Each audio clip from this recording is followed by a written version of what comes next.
Hi, welcome to another episode of When the Scriptures Become Real. In a podcast where we learn, where we study, where we grow, try to become the best versions of ourselves as we can as we continue to serve our Lord. Again, I just want to remind you with the podcast, you can find it anywhere your podcasts are available. You can find the podcast on the Apple Podcast for sure. You could also find it anywhere else like iHeartRadio, Breaker, Spotify. You can find it there. And then for you Android users, it's everywhere where you can find your podcast for your Android phone. So I appreciate again your support of the podcast, and I want to continue to learn with you. I want to continue to grow. I want to continue to study with you as we study these topics together, and I hope that as the years go by and as we continue to grow, and you grow along with me and I with you, that the podcast can really do some good and can really help all of us. So I want to talk about starting over. Starting over. Like when you play like Monopoly or Sorry, those board games. That there's always a point in the game where you've built yourself up to a certain point, whether you're playing solo or whether you're playing with a teammate, whether you're by yourself or whether you're with another person. You build up what you have to a certain point. So like in Monopoly, like you build up your houses or you build up your hotels or you build up your bank account, right? You build up to get to a certain point to win the game. But if you're not careful in the game, if you draw the wrong card or if you draw the wrong number on the dice, everything that you built up can be gone within one swift moment, and you have to start back at square one. And then from square one, you have to rebuild again to get to that point. And as I was kind of thinking about that idea, that ideology of starting over, I thought about that. How do we handle that when we have to do that in life? Because sometimes in life, you build, whether by yourself or with another person, you build something to a certain point. And when you build something, it takes hard work to build anything, right? A structure, uh, in sports, a team. It takes a long time to really build something that works. And you take your time and you build and you build and you build and you work towards your goals and you work towards where you want to go and you work towards, uh, you know, the life that you perceive that you want, right? You work towards it. But then sometimes in life, don't we have times where it feels like what we built, it was literally torn down and you have to start from square one? That can be that can be a devastating feeling to have built something to a certain point. Sorry, I'm in my office, so the phone's ringing here. But you build to a certain point, and after you build to that certain point, then you got to start over. And that's the hardest thing, is literally starting over. But sometimes when you have to start over, you think about everything that you've done to get to the point that you were before you fell. You see what I'm saying? That's hard. Think of this example. You remember, for you sports fans, maybe it was about 2 or 3 years ago, but do you remember when, and this was, big in the headlines, the Lakers were playing the Golden State Warriors, and this is when Kobe was still playing, Kobe Bryant. And Kobe did a move that he's done throughout his 17, 18-year career trillions of times. But when he made that move, he tore his Achilles. And after he tore his Achilles, he had enough strength to get up and finish the play, make his two free throws, and walk off on his own power. Which I've torn my ACL before, I was able to do the same thing he did because of adrenaline, but not a lot of people can get back up and walk after you tore an ACL. So he goes back into the locker room and they're interviewing him, and you can see his eyes are bloodshot red. I mean, he was in there bawling, crying, right?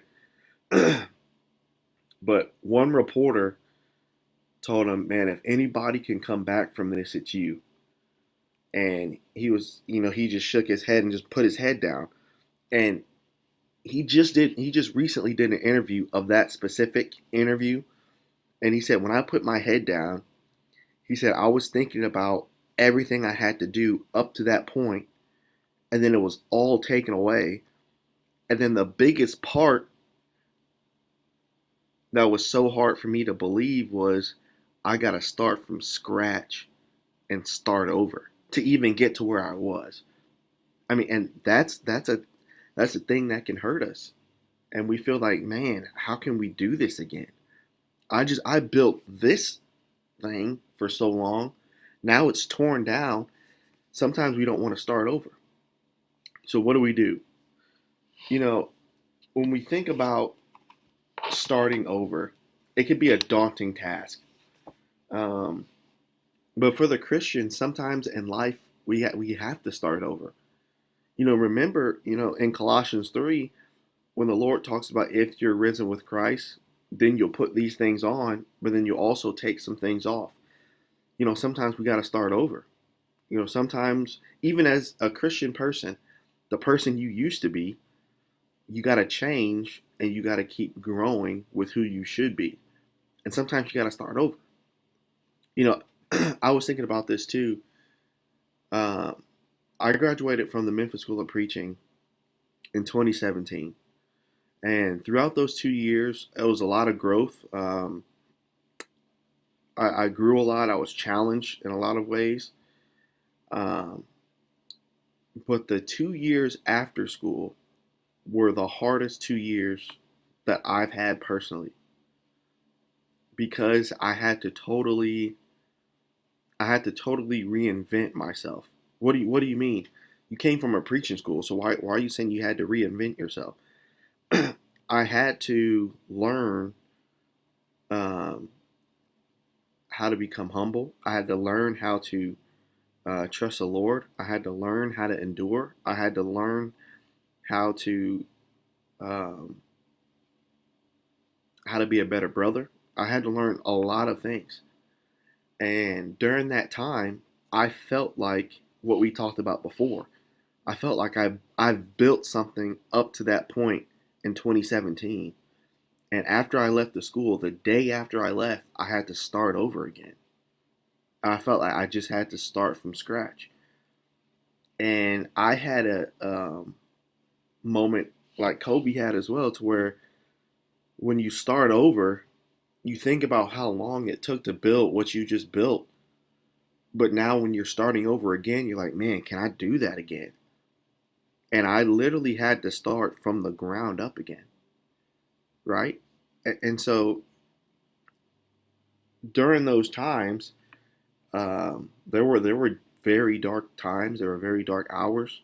There were times I wanted to quit. There were times where I questioned my decision to go to the school of preaching. There were times I questioned my path in life. There were times where I questioned, um, what if I didn't do this, or what if there was a lot of that going on. But that's a part of the process, right? And so that's a part of the process of being what Christ wants you to be, Colossians chapter 3. But I want you to notice this. I want to show you this book here. And I've actually ordered this book for a couple of my friends in the past. But if you can see it, I know there's a little glare, but it says When God Writes Your Love Story by Eric and Leslie Ludy. Now, I'm not going to bring up a point about love, but I want to bring up a principle. The principle is this. Oswald Chambers said this before. He said, if our hopes are being disappointed, or in other words, you have to start over, or in other words, you have to get better, or in other words, you're transforming yourself to be better. He said, if our hopes are being disappointed right now, it just means that they're being purified. There is nothing more noble that the human mind has ever hoped for or dreamed for that cannot be fulfilled. One of the greatest strains in life is the strain of waiting for God. Because thou hast kept the word of my patience, what's my job? This is what he says: remain spiritually tenacious. I thought about that. That's our answer, to remain spiritually tenacious. Well, what do you mean? How do I remain that way? Well, first off, you have to remember the God we serve and what he can do. If you look at Ephesians 3:20, look at the principle that's being spoken about God here. And again, with this podcast, we study the scripture. We study, the scriptures are a springboard for everything that we do. But if you notice Ephesians 3, verse number 20, it says, now unto him that is able to do exceeding abundantly above all that we ask or think. Notice, but according to the power that worketh in us. So notice the God that we serve. When we start over, we feel like we're doing it by ourselves. But when we start over, guess who we have right there next to us? We have the same God that can do exceeding abundantly above all that we can even ask or think. That's why this guy said there's nothing that the human mind can think of that God can't fulfill. Right? There's nothing that the human mind can think of that God can't fulfill. God can do anything he wants to do. But he requires us to do something. He requires us to remain spiritually tenacious. Well, what does that mean, spiritually tenacious? I was talking to a friend of mine a few years ago, and they were having problems and they were struggling in life, and they were wondering how they can get better, right? How they can do better. And one thing I remember telling them was, you can't think about where you want to go. You got to think about the next day. You got to win the day. And that's one thing that my parents have taught me is, you can't think too far into the future. You just have to focus on today. And so remaining spiritually tenacious, well, what does that mean? It means that you have to remain faithful today. And then guess what you have to do tomorrow? Do the same thing. You see, you change your mindset. Because when you think too far of what's ahead, you're going to get discouraged, because guess what? You're not even close to being there. And that's why that example we used with Kobe Bryant, he tore his Achilles. You don't come back fully from an Achilles for about a year. So Kobe can't think about next season.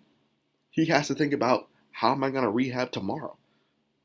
I got to go through surgery tomorrow. Then I got to rehab tomorrow. Then I got to rehab the next day. You got to focus on the next day rather than a year from now. So, and again, in terms of context with this book is talking about singles waiting for the Lord to bring someone into their life. So the premise of the book is, I know singles, you want to be married one day. I know singles, you want to have someone special in your life one day, but you have no idea when that's going to happen. And so it can be daunting to know every day that this person may or may never come into my life. But instead of thinking so far in the future, he's saying remain spiritually tenacious today. In the scriptures, the Bible always talks about focusing on today. Remember, he says, for today is the day of salvation.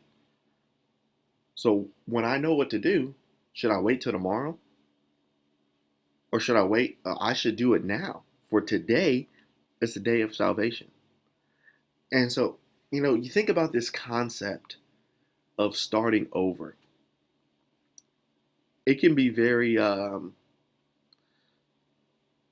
it can be a daunting task, but it can be solved with the right mindset. Now, let me bring this point up as well. When you start over,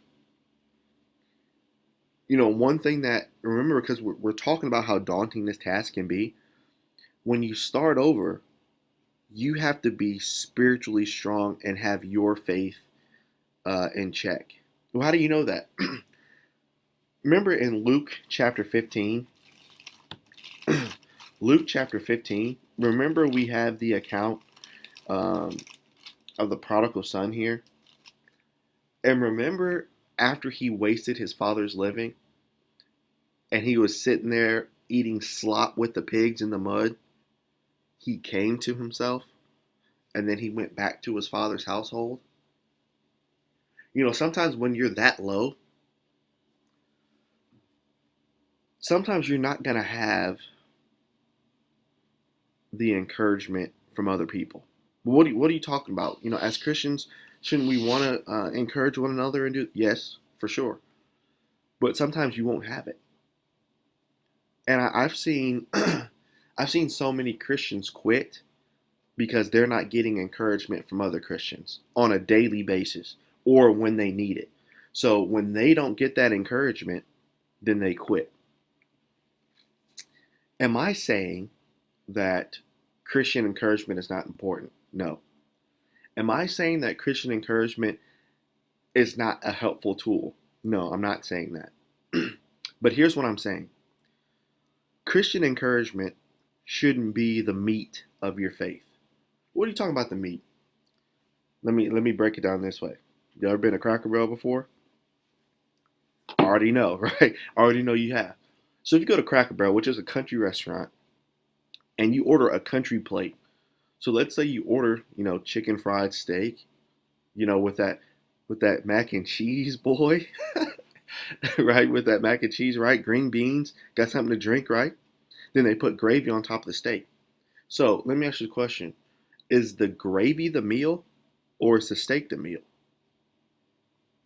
The steak is, right?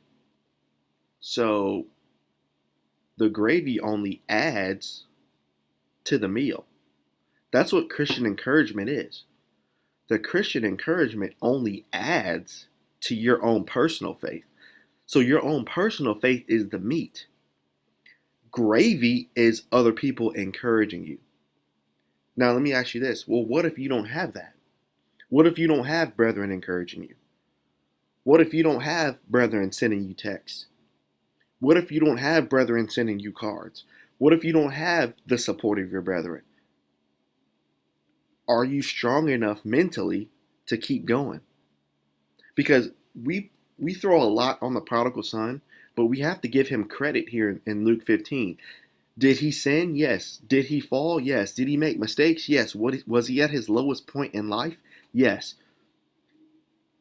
But in order to remember, he must have had some type of faith because he remembered what he used to have. And he's saying, you know what? I'm going to get no one who was there to encourage the prodigal son to get up. Was his brother there? No. Were his so-called friends there for him? So guess who had enough spiritual fortitude? We don't give him enough credit because when you're at your lowest of lows and when you're knocked down, whether by your choices or whether by God knocking you down, when you're that low, some people are so low that they will stay there because they don't believe they can get up personally. And number two, no one encourages them that they can get up, so they stay in the mud. Luke chapter 15. But when you're in the mud, because I've been there, and I know you've probably been there too, when you're in that mud and you have no encouragement, it's dark, no one's there, no one's saying that they believe in you, you get none of this. It takes spiritual fortitude to get yourself up out of that mud and walk. It's hard. It is very hard. But you have to have that spiritual fortitude within yourself, whether I have the gravy, whether I have people encouraging me, or whether I don't.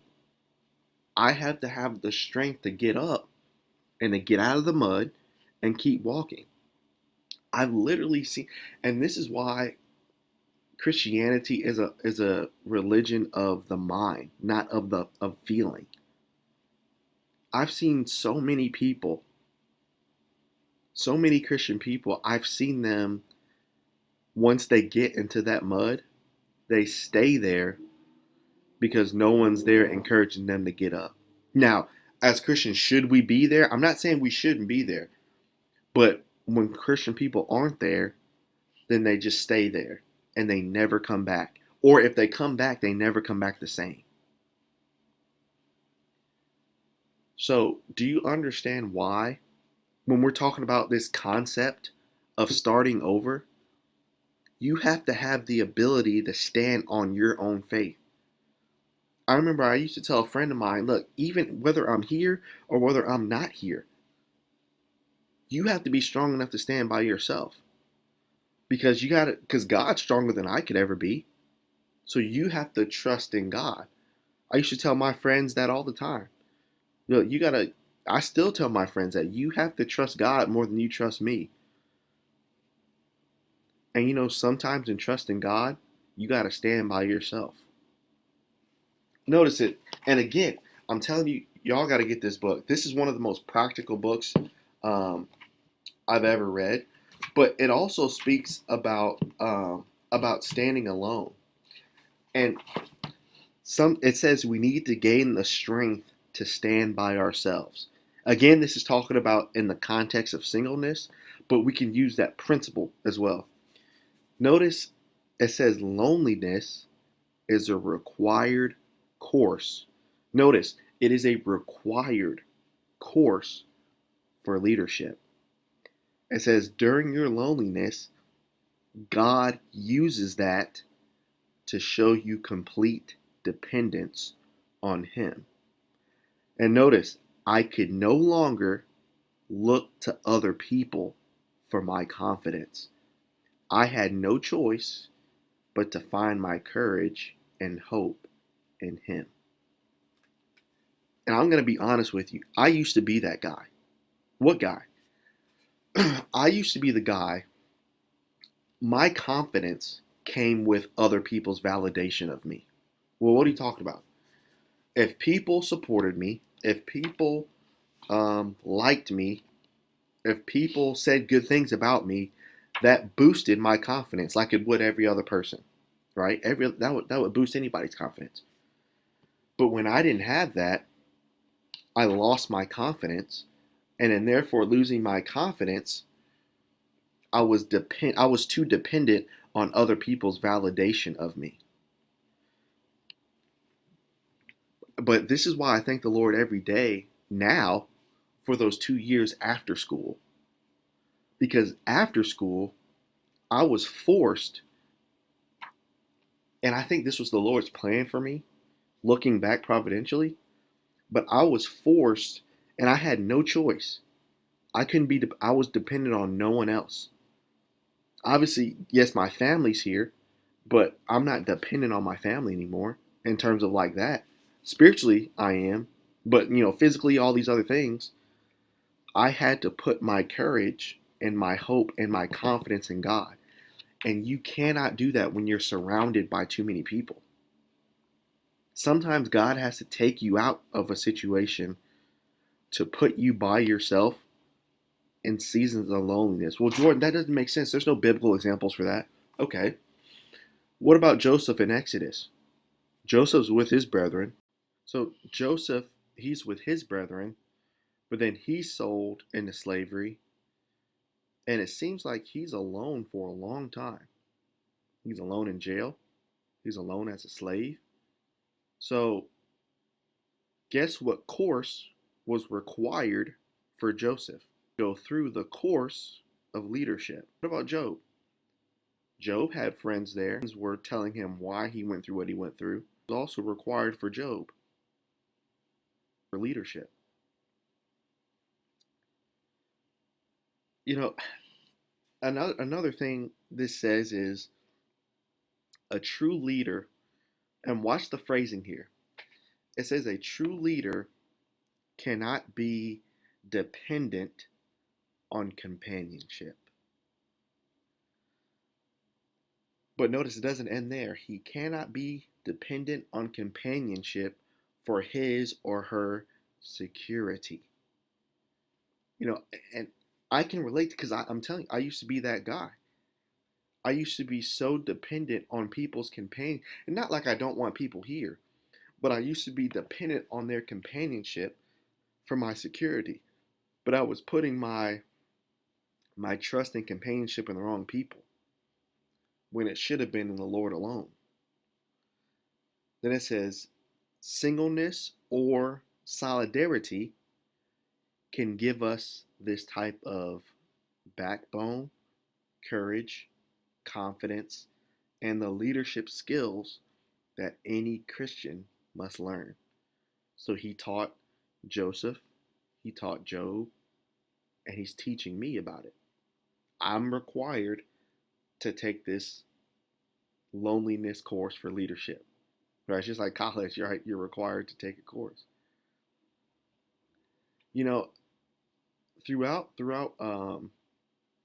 life and throughout the people I've met, and especially at the School of Preaching, I'm so happy for my brothers, for the for um, for the great wives that the Lord has provided them. I'm It makes me so happy to see them um, with a helpmeet provided from the Lord. It makes me happy to see that they're succeeding. It makes me happy to see that some of them are single when I met them, but now they're have wives and now they have children. It's an amazing thing to see, and I'm so proud of my brothers of what they're doing.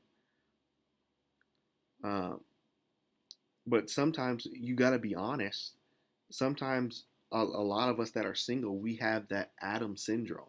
What are you talking about? That Adam syndrome, the syndrome of you see all the animals walking two by two, and you're Adam and you're naming all of them, and you're saying there's somebody for everybody but me. And so, and just as a side note, a lot of people think that was wrong for Adam to say, well, he had God's, so he should be complete in Christ. And as a single person, you should be complete in Christ, which is true. Should we not be complete in Christ? Yes, we should be. But Adam was kind of showing his humanity there to saying, look, everybody's got somebody, but how come I don't, right? And so sometimes we can get that Adam syndrome. But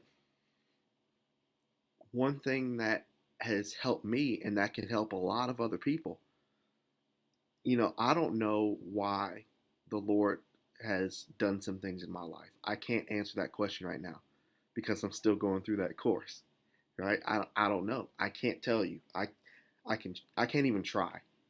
I don't know why the Lord has brought some things in my life. I don't know why the Lord has taken some things. I don't know. I don't know. I just don't because I can't see that. Um, but what I can do is just like we talked about before, is not necessarily look too far into what's not here yet, but continue to develop backbone by myself, continue to develop courage, confidence, and leadership skills by myself. Because if you think about it, courage, confidence, and leadership and backbone, doesn't that sound like what a husband would do? Doesn't that sound like what a leader in the church would do? Yeah. So I don't know why the Lord does what He does to prepare His leaders for things. I don't know.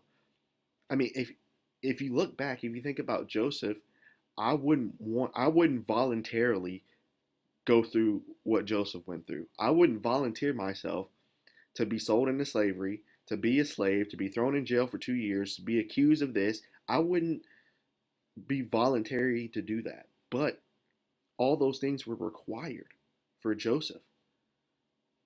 And sometimes we can play this game. Why did the Lord do this? Why would the Lord? I've done that myself. I've asked the Lord a lot of things. Why did you allow this to happen? Why, you know, should I have gone to the School of Preaching? Should I not have gone? Should I have waited to go? Like, there's a lot of whys I can always ask, and a lot of answers to my questions right now.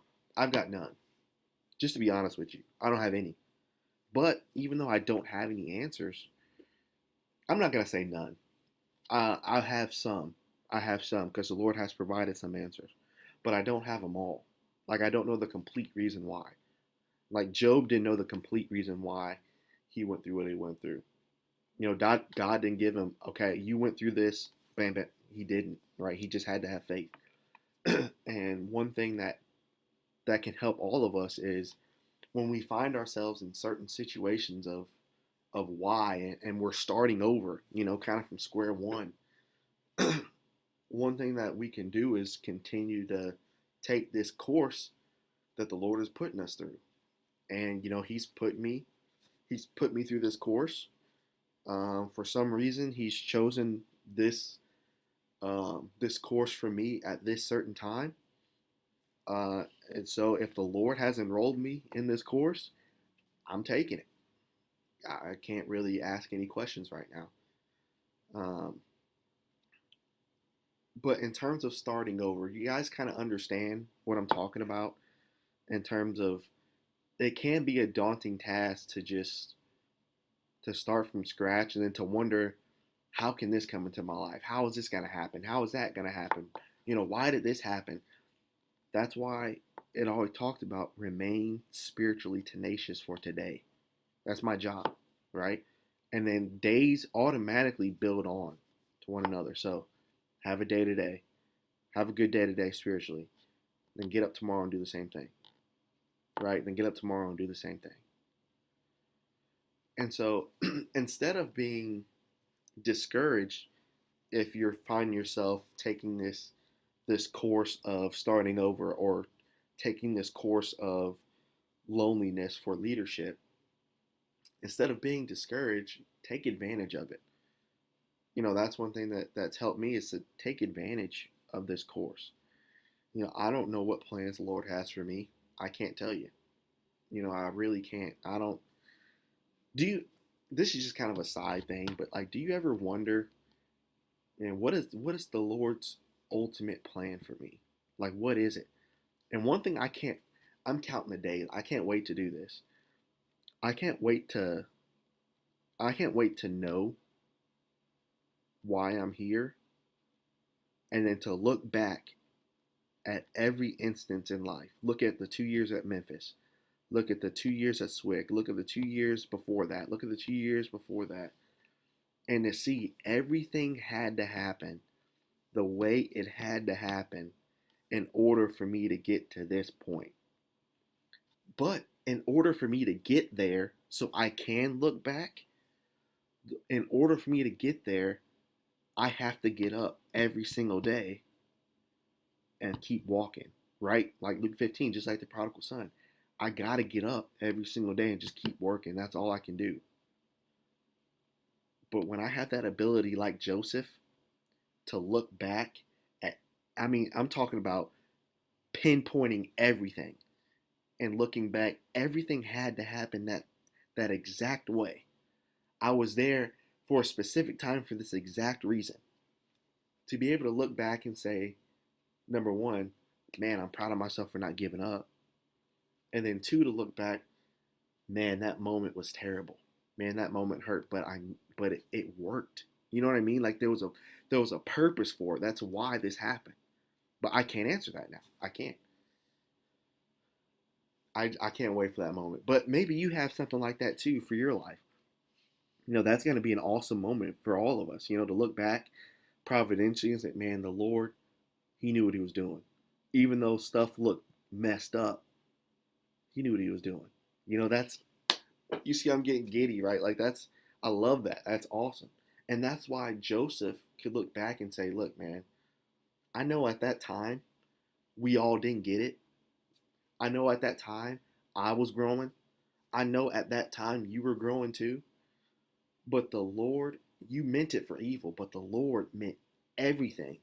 So the Lord meant that you throw me in the pit, that I was accused, that I was thrown in prison. The Lord meant it for good. The Lord pinpointed my life, even though you hated me. I can't wait to do that. I can't wait to do that. But I'm not there yet. You may not be there yet. So guess what we got to do? We got to keep remaining spiritually tenacious. Win the day. Win the day. Thanks, guys.